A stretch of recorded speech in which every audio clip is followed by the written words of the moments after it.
Sir அடுத்து ஆணி மாதம் வரப்போகிறது. ஆணி மாதத்திற்கான பலன்கள் ஒவ்வொரு ராசிக்கும் எப்படி இருக்கிறது சார்? பொதுவா ஒரு தகவலை சொல்லிடுறேன், முன்னோட்டமா சொல்லிடுறேன். எல்லா மனிதர்களுக்கும் பிறப்பு முதல் இறப்பு வரை தீர்மானிக்கப்பட்ட ஒன்று. ஒரு ஜாதகத்தை பார்த்தீங்கன்னா 9 கிரகங்கள் இருக்கும். மாந்தியம் சேர்த்தா 10 கிரகம்னு கணக்கு. ஒரு மனிதர் வாழ்வதற்கு தேவையான ஆதாரங்கள் கிடைத்து கொண்டிருக்க வேண்டும். அதனால் முதலில் எல்லா நேரங்களும் என்ன புரிஞ்சுக்கணும்னா, ஏதாகிலும் ஒரு கிரகம் நம்முடைய வாழ்க்கைக்கு தேவையான ஆதாரத்தை நமக்கு வழங்கி கொண்டிருக்கும். இப்போ 8ல் சனி வந்துட்டாரு, ஜென்மத்தில் கேது வந்துட்டாரு, இப்படி 8ல் குரு போய் மறைஞ்சிட்டாரு, பயப்பட வேண்டிய அவசியம் கிடையாது. ஒரு கிரகம் எதிர்மறையாக சஞ்சரிக்கின்ற போது மற்றும் ஒரு கிரகம் நமக்கு தேவையான பலன்களை கொடுத்து கொண்டிருக்கும். ஒவ்வொரு கிரகத்திற்கும் ஒரு காரகத்துவம் உண்டு. சனியன் ஆயுள்காரகன், கர்மகாரகன், இப்படி சூரியன் ஆத்மகாரன், ஒவ்வொரு கிரகத்திற்கும் காரகத்துவம் உண்டு. அதாவது முதல்ல திசாபுத்தி பார்ப்பாங்க. திசாபுத்தி ஏன் பார்க்குறாங்கன்னா, எந்த திசை நடைபெற்று கொண்டிருக்கிறது, அதை ஒட்டி அவருக்கு எந்த விதமான பலன்கள் கிடைத்து கொண்டிருக்கும். முடிஞ்சு போச்சுங்களா? அப்படி பார்க்கின்ற போது இந்த ஒவ்வொரு கிரகத்தையும் நாம் பார்க்கணும். இந்த ஆணி மாதம் என்பது தமிழ் மாதம் மிதுன மாதம்னு சொல்லுவோம். மிதுன மாதம் எப்பொழுது சூரியன் ஒரு ராசிக்குள் சஞ்சரிக்கிறாரோ அந்த மாதம் தான், சித்திரை மாதம் தான் மேஷ ராசிக்குள் சஞ்சரிப்பார். அடுத்து வைகாசி ரிஷப ராசிக்குள், இது மிதுன ராசி, மிதுன மாதம், மிதுன ராசி சொல்லலாம். இந்த ஆணி மாத பலன்களில் சூரியன் எங்கே சஞ்சரிப்பார் என்றால் மிதுன ராசிக்குள் சஞ்சரித்து கொண்டிருப்பார் மாதம் முழுவதும். அடுத்து கடகராசிக்கு போவார். முடிஞ்சு பார்த்தீங்களா? இந்த 30 நாட்கள். இந்த 30 நாட்களும் பார்த்தீங்கன்னா குறைந்தபட்சம் 4 ராசினருக்கு சூரியன் மட்டுமே யோக பலன்களை கொடுத்து கொண்டிருப்பார். எப்பொழுதுமே சூரியன் 3, 6, 10, 11ஆம் இடத்தில் சஞ்சரிக்கின்ற போது யோக பலன்களை அதிகபட்சமாக அந்த ஜாதகருக்கு கொடுப்பார். அந்த 4 ராசி பார்த்தீங்கன்னா மேஷ ராசி 1, அடுத்து சிம்ம ராசி 1, அடுத்து கன்னி, அடுத்து மகரம். இந்த 4 ராசினருக்கு சூரியன் என்ற ஆத்மகாரகனால் இந்த ஆணி மாதம் யோகமான மாதமாக இருக்கும். இப்போ 4 ராசிக்கு ஒரு யோக பலன் கிடைச்சி போச்சுங்களா? அடுத்து பார்த்தீங்கன்னா குருவுடைய பார்க்கணும். குரு ஒரு இடத்தில் சஞ்சரிக்கின்ற போது 5 ராசினருக்கு யோக பலன்களை கொடுப்பார். இப்பொழுது குரு சஞ்சரித்துக் கொண்டிருக்கின்றன்னு பார்த்தீங்கன்னா கடக ராசிக்குள்ள உச்சமாக சஞ்சரித்துக் கொண்டிருக்கிறார். 2ஆம் இடம் மிதுனம், 11ஆம் இடம் பார்த்தீங்கன்னா கன்னி, 9ஆம் இடம் விருட்சிகம், 7ஆம் இடம் மகரம், 5ஆம் இடம் மீனம். அப்ப இந்த 5 ராசினருக்கும் குரு பாதுகாப்பு கவசமாக இருந்து கொண்டு யோக பலன்களை கொடுத்து கொண்டிருப்பார்.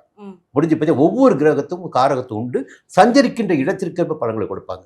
அடுத்து சனி பாருங்க, அவரும் 3, 6, 11ஆம் இடத்தில் சஞ்சரிக்கின்ற போது யோகத்தை கொடுப்பார். இப்ப யாருக்கு 3ஆம் இடத்துல பாத்தீங்கன்னா மகரத்துக்கு 3ஆம் இடம், 7 சனி வரைக்கும் போச்சு. அடுத்து 6ஆம் இடம் யாருக்கு? துலாத்துக்கு 6ஆம் இடம். அடுத்து 11ஆம் இடம் யாருக்கு? ரிஷபத்துக்கு. இப்ப சனி பகவானால் சுபிட்சம் அடைகின்ற ராசின்னு பாத்தீங்கன்னா மகரம், ரிஷபம், துலாம், இந்த 3 ராசினர் இருக்கும். இப்படி எல்லாம் அப்படி பேலன்ஸ் பண்ணிட்டே போகும். ராகுவால் ஒரு 3 ராசினர், கேதுவால் ஒரு 3 ராசினர், ஏதாகிலும் ஒரு கிரகம் இவர்களை வாழ வைத்து விடும். அந்த கிரகத்தின் காரகத்துவம் இவளை வலிமைப்படுத்தும், இவளை பெரிய செல்வாக்கு திகழ வைக்கும், இவளுக்கு எதையெல்லாம் கொடுக்க வேண்டும் அதை கொடுத்து கொண்டிருக்கும். நாம் எதற்கு இந்த மாத பலன் பார்க்கணும்னா, இந்த நேரத்துல இந்த ராசினருக்கு எந்த கிரகம் எங்கே சஞ்சரிக்கிறார்கள், அப்படி சஞ்சரிக்கின்ற போது எந்த விதமான பலன்களை இந்த ஜாதகருக்கு கொடுப்பார். இது பொது பலன் மட்டும்தான். பொது பலன் எடுக்கின்ற போது நட்சத்திரம், ராசி இரண்டையும் மையமாக வைத்து பொது பலன்.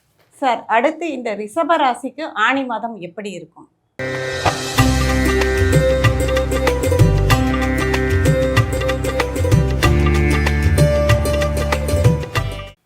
இப்போ கடந்த மாதம் பார்த்தீங்கன்னா ஜென்மராசிக்குள்ள சூரியன் சஞ்சரித்தார். ஜென்மராசிக்குள்ள சூரியன் ஜென்மராசிக்குள் சஞ்சரிக்கின்ற போது என்ன பண்ணுவார்னா கொஞ்சம் வேகப்படுத்துவார், உழைப்பை அதிகரிப்பார், உடல்நிலையில் பின்னடைவை ஏற்படுத்துவார். அதுவே 2ஆம் இடத்தில் சஞ்சரிக்கின்ற போது என்ன பண்ணுவார்? குழப்பத்தை ஏற்படுத்துவார். நீங்கள் ஒரு நல்லதாக ஒரு பிளான் பண்ணிட்டு அது கடைசி நிமிஷத்தில் போய் ஒரு குழப்பம் வந்துடும். அது குடும்பஸ்தானம், வாக்குஸ்தானம், தனஸ்தானம் எல்லாமே 2ஆம் இடம் தான். அப்போ இவர்களுக்கு பார்த்தீங்கன்னா 4ஆம் இடத்த அதிபதி, சுகஸ்தான அதிபதி, அவர் குடும்பஸ்தானத்தை போய் சஞ்சரிக்கிறார். சஞ்சரிக்கின்ற போது வார்த்தைகள் ரீதியாகவும் கொஞ்சம் பிரச்சனைகள் ஏற்படும். குடும்பத்தில் ஒரு நெருக்கடி இருக்கும். உறவினர்கள் கொடுக்கின்ற தொல்லையினால் இவர்களுக்கு மனக்குழப்பம் ஏற்படும். எதை செய்வது, எதை விடுவது, செய்யலாமா, செய்யக்கூடாதா போன்ற எண்ணங்கள் ஏற்படுவதற்கு வாய்ப்புகள் இருக்கும். சூரியன் என்ற ஒரு கிரகத்திற்கு சஞ்சாரம். அடுத்து பார்த்தா குரு சஞ்சரிப்பது 3ஆம் இடத்துல. 3ஆம் இடத்தில் குரு சஞ்சரிப்பது எதிர்மறையான பலன்களை ஏற்படுத்தும் என்பது பொது விதியாக இருந்தாலும், எப்பொழுது ஒரு ராசினருக்கு குரு பார்வை கிடைக்கிறதோ அந்த காலகட்டத்தில் அந்த ராசினருக்கு சுபமான காரியங்கள் நடக்கும். இப்போ குரு 3ஆம் இடத்தை சஞ்சரித்து 7ஆம் இடத்தையும் 9ஆம் இடத்தையும் 11ஆம் இடத்தையும் பார்க்கிறார். 7ஆம் இடத்தை குரு பார்க்கின்ற காரணத்தினால் கணவன் மனைவிக்குள் ஏற்பட்ட பிரச்சனைகள் எல்லாம் விலக ஆரம்பிக்கும். நண்பர்களுக்குள் ஏற்பட்ட பிரச்சனைகள் எல்லாம் விலக ஆரம்பிக்கும். திருமண வயதினருக்கு பார்த்தீங்கன்னா திருமணம் கூடி வரும். பொருத்தமான வரன் இந்த நேரத்தில் வர ஆரம்பிக்கும். 9ஆம் இடத்தை குரு பார்க்கின்ற போது பெரிய மனிதர்களுடைய தொடர்பு, ஒரு செல்வாக்கு, எல்லாவற்றுக்கும் மேலாக சொந்தமாக ஒரு வீடு வாங்கணும், ஒரு இடம் வாங்கணும், நம்ம சொந்த வீட்டில் குடியேறணும் என்ற கனவுகளை எல்லாம் ஒரு தொடங்கிடக்கூடிய நிலை இந்த நேரத்தில் ரிஷபராசினருக்கு உண்டு. 11ஆம் இடத்தை குரு பார்க்கின்ற போது ஒரு செல்வாக்கோடு வாழக்கூடிய நிலை ஏற்படும் என்பதுடன் அது லாபஸ்தானம், தொழில் ரீதியாகவும் உத்தியோக ரீதியாகவும் வியாபார ரீதியாகவும் வருமானத்தை காணக்கூடிய நிலை இருக்கும். அதே நேரத்தில் 11ஆம் இடத்தில் இன்னொரு சூட்சம் ஒன்று இருக்குது. இந்த வாழ்க்கை துணையை இழந்தவர்களுக்கும் பிரிந்தவர்களுக்கும் மறுமணம் நடந்திடக்கூடிய நிலையையும் 11ஆம் இடத்தை குரு பார்க்கின்ற காரணத்தினால் நிகழ்வதற்கு வாய்ப்புகள் உண்டு. சரிங்களா? 11ஆம் இடம் என்பது வாழ்க்கை துணைக்கு ஒரு அப்பாற்பட்ட இடம். வாழ்க்கை துணை இழந்தவர்களுக்கும் பிரிந்தவர்களுக்கும் மறுமணம் நடந்திடக்கூடிய நிலையும் இந்த குரு ஏற்படுத்தி கொடுப்பார். இது குருவும் சூரியனும் செய்கின்ற பலன்கள். அதே நேரத்தில் சனி 10ஆம் இடத்துல 11ல் ஒரு பெரிய யோகம் என்னவென்றால், இந்த சனி 11 சந்திரிப்பது லாப சனியாக. வேலையில் நெருக்கடி இருந்துச்சு, தொழிலில் நெருக்கடி இருந்துச்சு. 11ஆம் இடத்துக்கு சனி வந்த பிறகு பார்த்தீங்கன்னா எல்லாவற்றிலும் ஒரு நிம்மதியான நிலை ஏற்பட்டிருக்கு. சரிங்களா? வருமானம் வர தொடங்கி இருக்கு, நன்மைகள் கூடுதலாக ஆரம்பிச்சிருக்கு, உடல்நிலையில் ஏற்பட்ட பாதிப்புகள் விலக ஆரம்பிச்சிருக்கு, எதிர்ப்புகள் விலக ஆரம்பிச்சிருக்கு. சரிங்களா? 11ஆம் இடத்து சனி யோகத்தை கொடுத்திடக்கூடியவர். சரிங்களா? அடுத்து பார்த்தீங்கன்னா ராகு 10ஆம் இடத்துல ஜீவனஸ்தானத்தில் ராகு சஞ்சரிக்கின்ற போது ஒரு யோக பலன்கள் அதிகரிக்கும். ராகுடைய சஞ்சாரமும் தொழில் ரீதியாக ஒரு வளர்ச்சியை கொடுக்கும். வெளிநாட்டு முயற்சிகள் சாதகமாகும், எடுக்கின்ற முயற்சிகள் எல்லாம் வெற்றியாகும். கேது 4ஆம் இடத்துல இந்த தாய் வழி உறவுகளுக்கும் உங்களுக்கும் ஒரு இடைவெளி ஏற்படும். உழைப்பு இருந்துகிட்டே இருக்கும். தாய் வழி உறவுகளுக்கும் உங்களுக்கும் இடைவெளி ஏற்பட வாய்ப்புகள் உண்டு.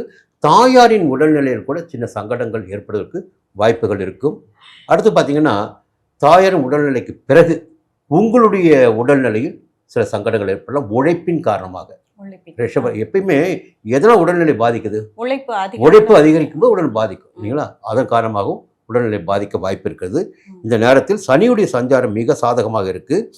அடுத்து பார்த்தீங்கன்னா புதனுடைய சஞ்சாரம் தன்னுடைய சொந்த வீட்டில் ஆட்சியாக சஞ்சரிக்கிறார். வக்கிரம் அடைந்தாலும் மாதத்தின் ஒரு பகுதி வக்கிரம் அடைகிறார், பெரும்பகுதி உங்களுக்கு சாதகத்தை கொடுத்துடக்கூடிய. அப்போ கையில் பணப்புழக்கம் இருக்கும். ஒரு கிரகம் தடுத்தாலும் புதன் என்ன கொடுப்பார்? புதன் வித்யாகாரகன். புதன் பணத்தை கொடுக்கக்கூடியவன். புதன் பொருளாதார நிலை முன்னேற்றத்தை உருவாக்குவார். சொந்த இடம் வீடு வாங்கிடக்கூடிய நிலையெல்லாம் புதன் ஏற்படுத்தி கொடுப்பார். சுக்கிரனுடைய சஞ்சாரம் பார்த்தீங்கன்னா 3ஆம் இடத்துல. அப்போது கையில் பணம் இருக்கும், தைரியமாக செயல்படக்கூடிய நிலை இருக்கும். எல்லாவற்றிலுமே ஒரு யோகம் இருக்குது. மாதம் முழுவதுமே சுக்கிரன் சஞ்சாரம் ஒரு யோகத்தை கொடுக்கும். கணவன் மனைவிக்குள் இணக்கமான நிலை இருக்கும். பொருளாதார நிலை உயரும், செல்வாக்கு அதிகரிக்கும். இந்த கிரக சஞ்சாரங்கள் பார்த்தீங்கன்னா இவர்களுக்கு இந்த நேரம் ஒரு நல்ல நேரம்தான்.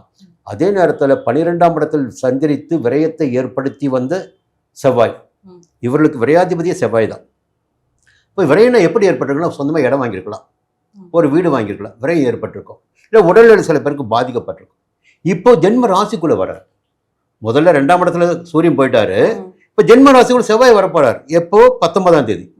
அப்போது ராசிக்குள்ள செவ்வாய் வருகின்ற போது இவர்களுக்குள் ஒரு வேகம் வெளிப்படும். ஒரு துணிச்சல், தைரியம், ஒரு முரட்டுத்தனமான அசாத்தியமான துணிச்சலாம் வந்துடும். அப்போ அதன் காரணமாக கூட சில சங்கடங்கள் ஏற்பட வாய்ப்புகள் உண்டு. கொஞ்சம் நிதானித்து செயல்படக்கூடியவங்க தான் ரிஷபராசினர். இந்த நேரத்தில் மிக மிக நிதானமாக செயல்பட வேண்டும். யோகமான நேரம். 11ஆம் இடத்து சனியும் 3ஆம் இடத்தில் சஞ்சரித்து கொண்டிருக்கின்ற குருவின் பார்வைகளும் 2ஆம் இடத்து புதனும் சுக்கிரனும் இவர்களுக்கு இந்த மாதத்தை யோகமாக்கி கொண்டிருக்கிறார்கள். பயப்பட வேண்டிய அவசியம் கிடையாது. இந்த நேரத்தில் 28/6 ஜூன் மாதம் 28ஆம் தேதி இரவு முதல் ஜூலை 1ஆம் தேதி வரை இவர்களுக்கு மதியம் வரை சந்திராஷ்டமம். சரிங்களா? அப்போ கொஞ்சம் எச்சரிக்கையாக புதிய முயற்சிகளை தவிர்ப்பது நன்மையாக இருக்கும். 28/6 இரவு 1, 7 மதியம் வரை ம். சந்திராஷ்டமம்.